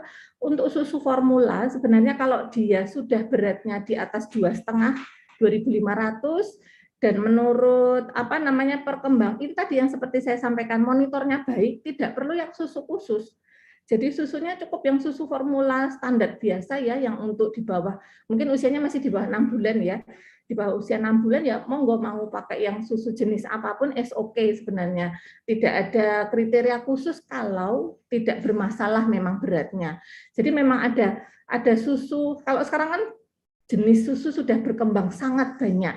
Jadi ada susu khusus yang bayi prematur, untuk yang alergi, untuk yang bermacam-macam lah itu ada jenisnya. Untuk rekomendasi memang tidak terlalu khusus kalau memang tidak bermasalah di beratnya. Gitu misalnya beratnya oke, dari kurva itu tadi normal, pakai susu biasa aja enggak apa-apa, pakai susu yang susu formula standar lah istilahnya, yang tidak bla bla bla apa gitu ya, tidak ada embel-embelnya istilahnya, itu oke, enggak apa-apa. Kecuali kalau memang susu formula yang untuk bayi prematur ya, itu memang harus resep dokter. Nanti ada dokter tertentu yang beliau menyarankan yang jenis A, jenis B gitu, mungkin nanti ada pertimbangan khusus. Tapi kalau tidak ada masalah, pakai susu biasa.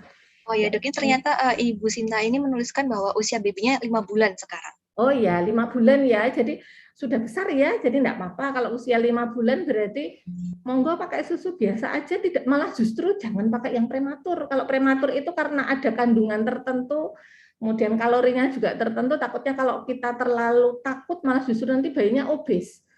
Karena kita sebenarnya sekarang dihadapkan tidak hanya di masalah bayi kecil, tapi setelah kecil dia akan bobotnya besar gitu ya. Jadi yang kurva itu ada, kalau yang di bawah kuning, di atas pun juga kuning. Mungkin nanti kalau mencermati di buku KIA ya, tadi kan di bawah ada garis merah, kemudian ada yang kuning itu grafik diwarnain, kemudian hijau. Memang kita usahakan harus di hijau, kemudian kalau udah di atas lagi kan kuning lagi. Jadi memang kita harus upayakan, pokoknya harus dipantau gitu ya. Kalau udah 5 bulan kan paling enggak, yang penting imunisasi juga harus komplit. Terus nanti perkembangan selanjutnya di buku KIA itu juga sudah ada ya. Nanti mohon tidak hanya dibawa waktu periksa, tapi dibaca.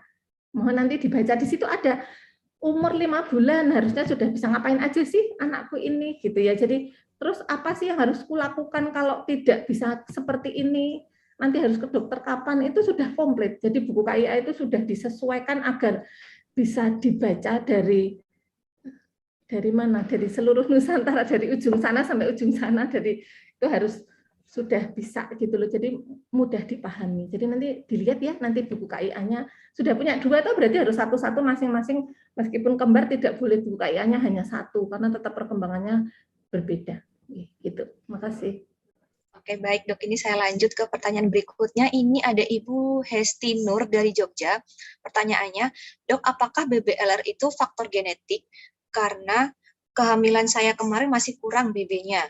Dulu ibu saya melahirkan saya dan adik-adik, pas lahir tidak ada yang sampai 2.500 gram.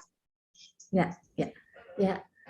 Hesti, ya memang seperti yang saya katakan tadi, ada beberapa yang jika melahirkan bayi dengan berat badan lahir rendah akan berisiko untuk juga melahirkan berat badan lahir rendah untuk yang selanjutnya, meskipun tidak selalu. Namanya faktor resiko itu memang bisa lebih tinggi istilahnya daripada misalnya ibu-ibu yang tidak melahirkan bayi dengan berat badan lahir rendah. Makanya kenapa apabila melahirkan dengan berat badan lahir rendah, untuk yang next berikutnya harus dipantau ketat. Makanya setiap kehamilan harus direncanakan. Tidak boleh, wah kok saya tiba-tiba hamil gitu ya, itu agak disayangkan istilahnya seperti yang saya sampaikan, karena untuk bisa bayi itu lahir rendah ada 3 faktor tadi yang utama. Faktor tersebut bisa berdiri sendiri kebanyakan tiga-tiganya. Jadi kalau yang karena faktor janin itu yang saya sampaikan tadi ya, janin bisa secara kromosom gitu ya, tetapi biasanya secara kromosom itu kondisinya akan kurang baik gitu ya. Jadi kromosomnya akan kelainan berat gitu ya, yang biasanya yang berpengaruh. Jadi mungkin itu tadi kalau misalnya ibu melahirkan bayinya kecil, kemudian melahirkan kecil lagi, nanti cucunya juga kecil, kemungkinan memang itu tadi. Makanya kita berusaha jangan sampai sebenarnya bayinya lahir kecil. Makanya begitu ya misalnya punya lahir kecil, nah untuk next-nya harus benar-benar tuh direncanakan apa sih yang salah dengan saya misalnya gitu ya. Jadi kalau mau hamil paling enggak ya itu tadi direncanakan 1 tahun paling enggak sebelum mau direncanakan hamil harus dicek semua apakah semuanya oke gitu ya, karena termasuk infeksi yang mungkin tidak kita sadari, kita kayaknya sehat-sehat aja tuh kayaknya gitu, tapi kan mungkin dari dalam yang nggak ketahuan. Mungkin yang dokter spesialis kandungan mungkin beliau yang lebih paham ya, mungkin apa aja yang harus dilacak dan harus diinformasikan, karena dengan anamnesis atau informasi itu sangat penting bagi seorang dokter ya. Kami itu informasi itu jangan disembunyikan. Jadi misalnya ada masalah ini karena itu merupakan suatu keseluruhan untuk diagnosis. Jadi kalau kita sudah tahu diagnosisnya kan kita akan tentu akan memberikan tata laksana yang benar gitu ya, istilahnya itu. Oke, baik dokter. Ini pertanyaan selanjutnya ini dari Bapak Alexander Nikolaus dari Surabaya. Pertanyaannya, apakah anak autis bisa memicu BBLR dan kata dokter autis bisa terdeteksi sejak dalam kandungan? Dan yang kedua, apakah anak stunting bisa mempengaruhi kecerdasan otak si anak dan apakah dengan mengikuti tes minat bakat sang anak bisa sembuh dari stunting, Dok? Terima kasih. Ya. Terima kasih Pak Alex atas pertanyaannya. Jadi untuk autis ya, autis itu memang tidak mudah. Kalau menurut keilmuan saya gitu ya, jadi untuk autis sendiri kalau diagnosis sejak prenatal, istilahnya sebelum lahir kok sepertinya agak sulit ya, karena itu diagnosis yang mungkin setelah lahir pun kadang autis itu tidak jelas. Jadi autis itu akan semakin tampak kalau kita monitor secara ketat ya. Jadi meskipun dia lahirnya cukup baik gitu ya, baik, berat lahirnya cukup, tidak BBLR, tapi dengan perkembangannya kok dia mengarah ke autis. Nah, itu bisa ketahuan mungkin dalam 6 bulan itu mungkin kalau istilahnya jeli pengamatan itu bisa tahu. Tapi kalau dari intrauterin atau sebelum lahir itu kalau saya kayaknya belum pernah mendengar ya, masih agak jarang gitu ya, karena itu memang sulit. Kadang ada autis yang bahkan ketahuan setelah usia 2 tahun gitu ya. Nah itu 6 bulan ketahuan itu sudah cepat. Jadi kalau sebelum lahir kayaknya agak susah. Jadi kalau saya, tapi saya nggak tahu mungkin karena ilmu semakin berkembang ya. Nah sekarang ada yang amniosintesis istilahnya, diambil jaringannya dari hamil gitu, kemudian dianalisis kromosom gitu, mungkin karena terus terang untuk semakin ke sini ilmu pengetahuan itu semakin berkembang ya, itu saya mungkin bisa, tapi untuk yang sejauh ini untuk autis agak susah ya untuk diketahui sejak awal banget, memang harus dimonitor. Makanya kenapa tidak selalu harus bayi-bayi yang kecil, bayi kecil terus harus dimonitor, tapi bayiku kan lahir cukup sudah 3 kilo berarti flag aja, itu malah enggak, justru malah kadang yang terlalu kita cuek gitu ya, mungkin enggak apa-apa kan dia lahirnya baik-baik aja, pasti dia akan baik-baik aja, malah mungkin tidak. Jadi tetap, makanya kenapa buku KIA saya sampaikan lagi, buku KIA itu sangat penting karena akan tahu ya. Jadi intinya kalau anak-anak bayi itu semakin cepat kita temukan kelainan, nanti akan semakin mudah gitu ya untuk penanganannya. Tapi semakin lama, misalnya gangguan bicara baru ketahuan 2 tahun dia nggak bisa ngomong, ternyata dia tuli, ya itu kan berarti sayang, udah panjang banget umurnya.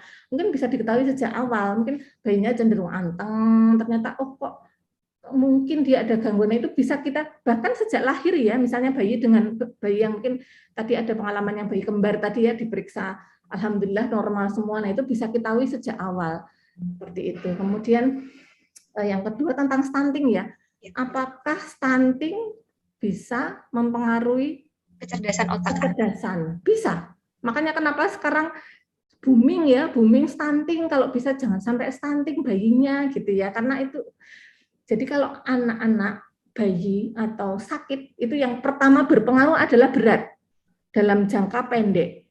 Kalau sampai stunting apa sih? Pendek. Jadi pendek, tapi pendek juga ada memang dia sebenarnya pendek tapi pinter juga ada. Tetapi kalau yang stunting itu karena potensi genetiknya tidak tercapai, jadi harusnya dia pinter, tetapi karena kurang gizi dalam jangka waktu panjang, dia akan menjadi stunting.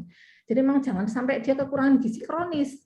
Jadi stunting itu tidak mungkin muncul tiba-tiba. Jadi dalam 1 bulan dia nggak makan terus stunting itu enggak. Jadi pasti dia akan prosesnya terus berlanjut. Akibatnya itu tadi karena kita itu kelemahan kita monitor, sekali lagi dimonitor. Kalau sering kan kita berat ya, beratnya berapa, tapi tinggi badan itu yang sering dilupakan.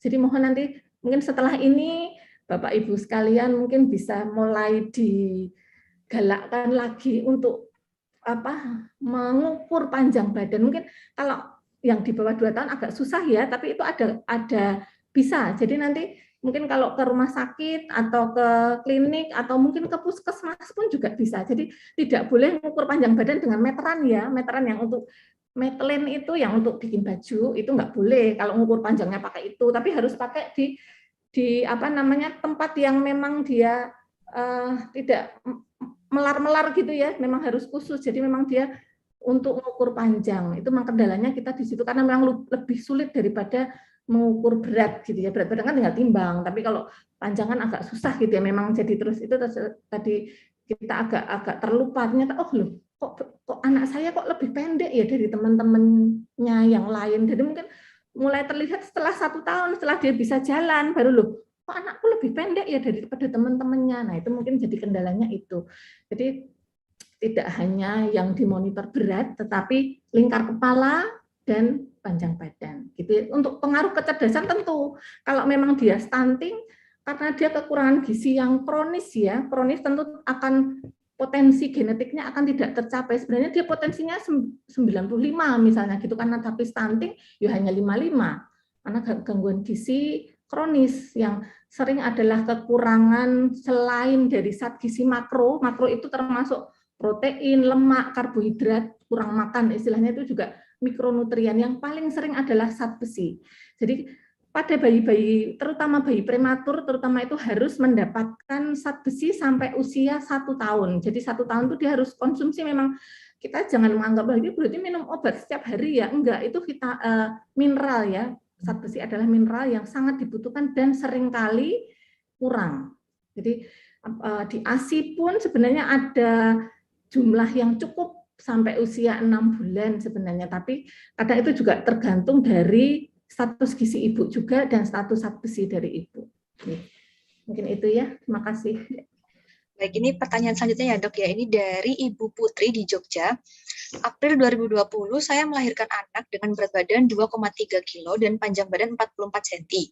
Sekarang anak sudah 21 bulan, kenaikan BB baik. Namun selama 3 bulan terakhir ini panjang badannya tidak bertambah. Apakah ada pengaruh dari BBLR-nya dulu? Speknya bagaimana ya dok? Terima kasih. Ya, terima kasih Bu Putri ya.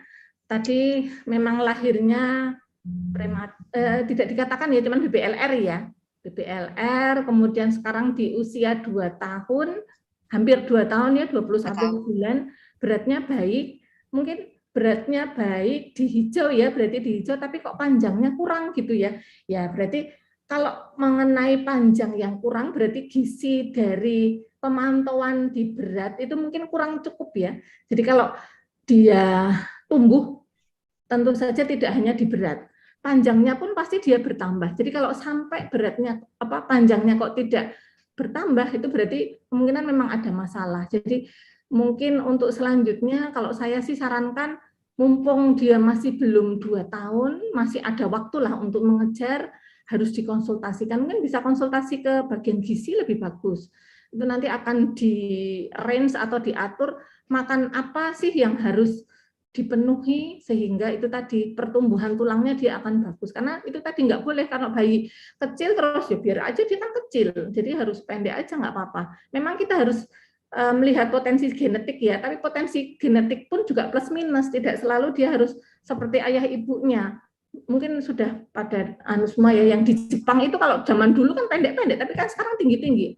Orang Jepang kan tidak seperti beberapa puluh tahun yang lalu, tapi sekarang kan udah tinggi-tinggi ya. Itu karena itu tadi genetiknya mungkin pendek, tetapi kok bisa panjang, gitu, bisa tinggi, karena itu tadi karena mereka tahu ilmunya, memang dari kecil mungkin nutrisinya sudah terpenuhi, tidak hanya nutrisi, mungkin juga aktivitas fisik, karena memang kita terkendali ya sekarang ya, dengan adanya pandemi, mungkin anak-anak lebih banyak di rumah, mungkin itu juga karena anak-anak pun juga mereka butuh untuk exercise ya, untuk olahraga, jadi memang itu tadi, mungkin kalau takut banyak orang ya mungkin nanti sendiri lah, mungkin tetap dia harus aktivitas fisik, itu tidak hanya dari nutrisi, tapi dengan fisik juga penting ya, mungkin itu ya. Oke, baik dokter, ini mungkin pertanyaan terakhir nih dari Ufi Yusuf di Jogja. Izin bertanya dokter, anak saya lahir prematur usia 34 minggu. Sekarang sudah usia 6 bulan, namun beratnya di batas bawah. Sejak lahir sudah menggunakan susu khusus prematur, tambahan zat besi, dan saat ini sudah MPASI. Namun berat badan masih konsisten di batas bawah. Apakah memang ada problem kesulitan naik BB untuk kondisi bayi seperti ini, dan adakah pemeriksaan atau menu MPASI khusus? Ya, oke. Terima kasih atas pertanyaannya. Jadi memang seperti yang saya sampaikan di depan tadi, untuk bayi-bayi yang terutama bayi-bayi kecil, BBLR itu memang dia akan resiko lebih tinggi daripada bayi-bayi yang lahir cukup. Jadi tadi sudah disampaikan bahwa sudah diberikan ASI sudah ya, ASI, kemudian susu khusus, bahkan sudah makanan pendamping. Jadi sudah benar 6 bulan harus diberikan makanan pendamping ASI. Paling cepat adalah usia 4 bulan. Tidak boleh makanan pendamping itu kurang dari 4 bulan karena mengingat maturitas atau kematangan usus dari bayi. Jadi kalau memang perlu, sebenarnya makanan pendamping ASI itu bisa maju gitu ya. Tidak harus 6 bulan. Kalau memang dirasa kok beratnya kurang, itu bisa agak maju, agak ya 5 bulan atau 4 lebih sedikit gitu bisa dimulai pendamping ASI, karena dengan makanan cair tidak akan cukup memenuhi kalori. Jadi kalau dia beratnya stuck, berarti pasti ada masalah. Memang harus konsultasi atau takutnya ya ada masalah yang lain gitu ya. Karena yang pertama kita benerin memang dari makanan gitu ya. Makanannya kalau memang bermasalah, mungkin kita bisa benerin. Dan memang perlu usaha ya, karena yang namanya makan itu tidak seperti kita disodori makan pasti ya otomatis dimakan gitu ya. Tapi kalau namanya bayi itu makan itu adalah proses belajar. Nah, itu harus diingat, kalau kita tidak paham, kita akan stres. Jangan sampai stres itu pada bayi dan pada kita sebagai orang tua, sebagai pengasuh. Jadi tidak boleh kok kita putus asa gitu ya, karena mereka belajar seperti kita ngajarin kan, nggak ada yang belajar itu akan pinter dan tidak melalui proses gitu. Pasti dia akan ada kalanya dia nggak mau makan, akan makannya gampang, nggak mau makan lagi, menolak gitu. Gerakan tutup mulut itu merupakan hal yang biasa sebenarnya. Cuman bagaimana cara kita menyikapi, jangan sampai bayinya itu stres, malah dia bahkan ada yang sampai stres terhadap sendok ya, begitu orang tuanya bawa sendok dia akan teriak-teriak si bayinya itu, dia lebih kuat menahan lapar daripada lihat sendok gitu ya. Mungkin kita sebagai orang tua kalau yang tidak paham akan ya udahlah dikasih ASI aja, netek aja atau susu formula aja, padahal sebenarnya kalorinya tidak cukup dengan hanya makanan cair, jadi tetap harus makanan pendamping ASI ya. Nanti mungkin tetap harus dikonsultasikan karena tidak boleh bayi itu dia stuck ya, karena pernah mendengar ya 1000 hari pertama kehidupan. 1000 HPK itu dimulai dari masa konsepsi, jadi masa pembuahan, sel telur ketemu sel sperma, kemudian 9 bulan sampai 2 tahun.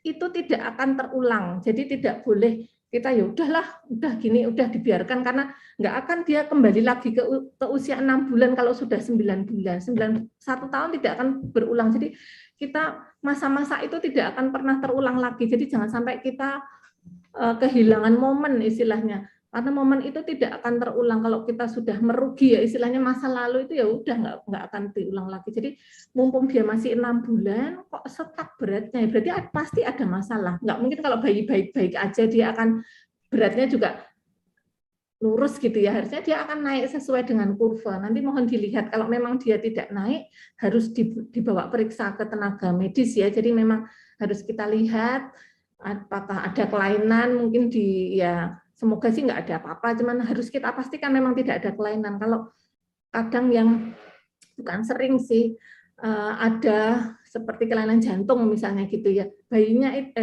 ya mungkin bayi ya masih di bawah 1 tahun, kelihatannya tuh baik-baik aja, tapi dia sering beratnya kok nggak naik ya, nggak naik, ternyata memang ada kelainan jantung bawaan yang mungkin baru bisa kelihatan, bukannya dulu nggak kelihatan ya, mungkin kalau waktu masih bayi mungkin bisa tidak kelihatan, karena kenapa? Bayi itu sampai usia sekitar ya 3 bulan, tekanan paru atau tekanan pembuluh darah ke paru-parunya itu masih tinggi. Kadang kalau ada kelainan di jantung itu masih belum tampak. Jadi bukannya oh ya kok nggak ketahuan dari kemarin-kemarin nggak ada kelainan jantung gitu. Jangan mudah menyalahkan seperti itu. Bahkan ada yang kelainan jantung itu baru ketahuan saat ibunya mau melahirkan, itu ada. Karena ibunya mau melahirkan harus kok sesek misalnya gitu diperiksa, oh ternyata memang ada kelainan jantung bawaan, kok belum ketahuan. Nah mungkin itu tadi karena ada suatu kondisi tertentu. Jadi memang kalau intinya kalau memang dari monitor itu kok tidak normal, harus dibawa periksa, harus dipastikan memang tidak ada kelainan di dalam tubuhnya. Maksudnya kalau memang normal-normal kan kita nanti akan evaluasi dari makanannya gitu ya. Oke, baik, terima kasih Dokter Dian, penjelasannya cukup menarik dan juga cukup lengkap ya untuk para sahabat JIH dan Bapak Ibu di sini semuanya. Ini mungkin nanti kalau misalnya sahabat JIH atau Bapak Ibu ingin konsultasi lebih lanjut dengan Dokter Dian, ini bisa datang ke Rumah Sakit JIH di jam prakteknya beliau tadi di hari Senin dan hari Jumat ya, sama hari Rabu ya Dok ya? Ya, Senin, Rabu, Jumat di pukul 18 sampai pukul 21, nanti bisa tanya-tanya ke Dokter Dian langsung. Mungkin untuk anak-anak yang ada riwayat BBLR tadi bisa dikonsultasikan juga ke Dokter Dian, mungkin bisa dibantu agar berat badannya naik, atau mungkin dibantu evaluasi makanan, atau mungkin kita bisa mengetahui apakah ada kelainan atau tidak, seperti itu ya Dok ya. Terima kasih juga untuk para sahabat JIH ini sudah antusias sampai pertanyaannya banyak sekali nih ya Dok ya. Baik, untuk acara selanjutnya ini kita akan foto bersama. Ini untuk para sahabat JIH, para peserta mungkin bisa mulai dibuka videonya untuk kita foto bersama.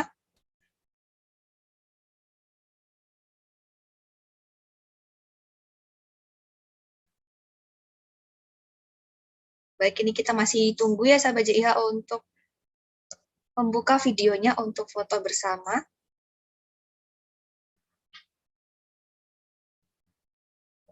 Oke, sahabat JIH ini jangan buru-buru untuk meninggalkan ruangan atau meninggalkan Zoom meeting ini, karena setelah foto bersama kita akan mengumumkan 3 pemenang penanya terbaik yang akan mendapatkan door prize dari Rumah Sakit JIH dan juga dari Pure BB ya. Jadi ini kita masih tunggu untuk open video ya.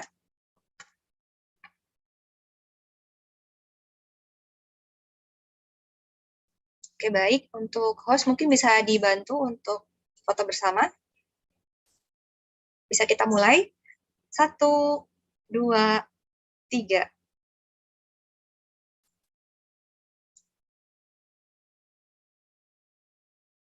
Baik, satu kali lagi. 1, 2, 3.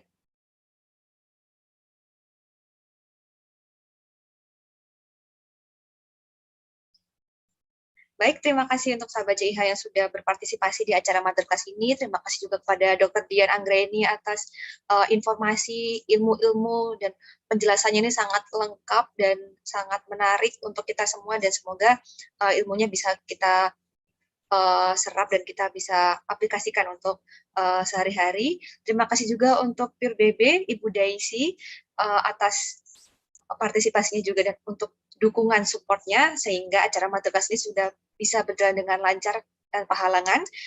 Untuk pemenang door prize ya, ini saya umumkan 3 orang penanya terbaik. Yang pertama atas nama Ibu Sintanila Antono, yang kedua atas nama Ibu Desi Purwanti, dan yang ketiga atas nama Ibu Hesti Nur. Ini bisa menghubungi tim marketing Rumah Sakit JIH di nomor 0811 267 0090 untuk konfirmasi pengambilan hadiah ya. Ini saya tuliskan di kolom chat. Untuk para pemenang bisa menghubungi nomor marketing di 0811 267 0090 dan akan dikonfirmasi nanti untuk pengambilan hadiahnya. Dan ini untuk chat di nomor tersebut bisa dimulai di jam kerja di hari Senin sampai Jumat di pukul 9 sampai pukul 16 nanti akan dibantu oleh adminnya untuk konfirmasi pengambilan hadiah di Rumah Sakit JIH seperti itu ya. Baik, terima kasih untuk para peserta yang sudah hadir di acara Motherclass ini. Semoga ilmu-ilmu yang disampaikan tadi bisa bermanfaat untuk kita semua dan berhubung ini sudah menunjukkan pukul 10.45 ini sudah saatnya saya undur diri. Terima kasih atas perhatiannya. Mohon maaf bila banyak kesalahan. Wassalamualaikum warahmatullahi wabarakatuh dan sampai jumpa di acara Motherclass berikutnya. Saat menghadapi kondisi yang tidak terduga, kemudahan bicara dan berkonsultasi dengan dokter sangat dibutuhkan. Layanan kesehatan yang cepat dan tepat akan memberikan ketenangan dan solusi saat dibutuhkan. Di masa new normal ini, Poliklinik Anak 24 Jam Rumah Sakit JIH menjadi pilihan utama. Bukan sekedar terbebas dari rasa was-was, tapi ini soal rasa tenang dan kemudahan menjaga kesehatan buah hati. Tenang karena adanya kemudahan proses pendaftaran dan pemeriksaan. Bahkan di hari libur, layanan Poliklinik Anak 24 jam tetap melayani. Ditangani langsung oleh dokter spesialis anak yang kompeten dan profesional. Layanan vaksinasi pada malam hari pun dapat dilakukan. Kecepatan proses pembayaran dan pengambilan obat yang dimudahkan di satu tempat.